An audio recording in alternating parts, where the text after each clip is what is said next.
So India versus New Zealand की T20 series भी शुरू हो चुकी है और पहले T20 में इंडिया ने न्यूजीलैंड को बासानी हरा दिया है। और खैर न्यूजीलैंड टॉस जीता और बॉलिंग का फैसला किया, जो कि आजकल बहुत टिपिकल लगता है कि टॉस जीतो और बॉलिंग का फैसला करो। और इंडिया ने पहले बैटिंग की तो 238 रन उन्होंने बना दिए। ये एक बहुत बड़ा टारगेट था।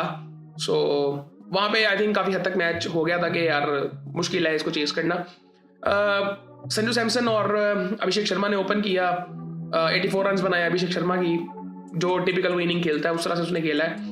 240 का स्ट्राइक रेट उसका, 8 छक्के उसने लगाए, 5 चौके लगाए। संजू सैमसन जल्दी आउट हो गए थे 7 बॉलों में 10 रन। मुझे बड़े पसंद है संजू सैमसन। और आई थिंक उसके बाद जो है वो ईशान किशन आए। आई थिंक इसने भी रिसेंटली इनका कोई डोमेस्टिक का टूर्नामेंट था उसमें बड़ा बेहतर परफॉर्म किया था और ये उस परफॉर्मेंस की बेस पे है और ये बड़ा अच्छा प्लेयर है। मतलब ये इसकी जगह इस वजह से नहीं बन रही थी कि टीम काफ़ी बेहतर थी इंडिया की। सो ये आई थिंक डिजर्व करता था पूरी तरह से।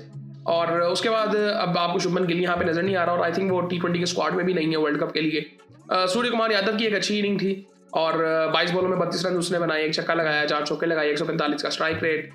हार्दिक पांड्या ने 25 रन बनाए 16 बॉलों में, 44 रन बनाए रिंकू सिंह ने, जिसकी वजह से 238 तक पहुंचे। उसने फिनिश बड़ा जबरदस्त किया और मुझे बड़ा पसंद आई है। Even at some point I think ये बातें भी हो रही थी कि रिंकू को खिलाएं कि हार्दिक पांड्या को खिलाएं। मैं आज की बात नहीं कर रहा, मैं पुरानी बात कर रहा हूँ कि पहले टाइम पे बात होती थी कि रिंकू को खिलाया जा सकता है। मुझे लगता है बिल्कुल खिलाया जा सकता है। अब बिल्कुल इसमें शिवम दुबे भी खेल रहा है। सो यहाँ पे अगर आप बॉलिंग देखेंगे, अक्षर पटेल भी कर रहा है, शिवम दुबे भी कर रहा है, हार्दिक पांड्या भी करता है, उसके अलावा अर्शदीप है, फिर उसके अलावा फिर चक्रवर्ती है, बुमराह है। अच्छी टीम लग रही है। लेकिन वो ये फिर बात वही आ जाती है कि बुमराह अगर नहीं है तो इनकी टीम मतलब नहीं उस तरह से नजर आती। स्पेशली बॉलिंग की अगर बात करें तो बैटिंग तो इनकी मतलब इंडिया की अगर यहाँ पे बैटिंग देखें, इसमें मुझे अभी भी चांस लगते हैं कि इंडिया ये सीरीज जीत सकता है। वनडे में मुझे इसलिए हाथ से था कि मुझे उसमें भी चांस इस वजह से लगते थे कि विराट कोहली, रोहित शर्मा खेल रहे हैं। सो वो बैटिंग उनकी बहुत स्ट्रांग है, बॉलिंग नहीं है उतनी स्ट्रांग। वो मतलब उन्होंने फायदा ही उठाया है उस चीज से न्यूजीलैंड ने वनडे में। लेकिन ये T20 में अगर ऐसे टोटल होते रहेंगे तो न्यूजीलैंड के लिए भी कोई इतनी मतलब इजी चीज नहीं होगी कि न्यूजीलैंड इंडिया को हरा दे, क्योंकि यहाँ पे स्ट्रेंथ ही उनकी बैटिंग है और बॉलिंग में उनके पास अगर बुमराह भी है। सो वो आई थिंक बड़ी बेहतर चीज है इंडिया के लिए। यहाँ पे बॉलिंग की अगर बात करें तो डफी ने 2 आउट किए हैं और जिमिसन ने 2 आउट किए हैं और एक आउट किया है जी क्लार्क ने, सोधी ने। ये 3 ओवरों में 38 रन सोधी को पड़े हैं। अब वैसे एज अ ह्यूमन बीइंग मुझे बड़ा पसंद है इस सोधी और लेकिन अगर आप इनका करियर देखेंगे स्पेशली T20 में, आई डोंट थिंक सो कि ये अगर पाकिस्तान में होते या इंडिया में होते ये सर्वाइव भी कर पाते। मुझे नहीं लगता कि ये मतलब परफॉर्मेंसेस इनकी बिल्कुल हैं, उस तरह से हैं, but I don't think so कि ये सर्वाइव कर पाते क्योंकि इनको बहुत मार पड़ती है। अब पाकिस्तान के खिलाफ भी आप देखते हैं इनको ग्लेन फिलिप्स ने 1 ओवर किया, उसमें 20 रन उसको पड़ गए थे और कैच भी आई थिंक छूटा था उसमें उसका, आई थिंक अभिषेक शर्मा का ही छूटा था।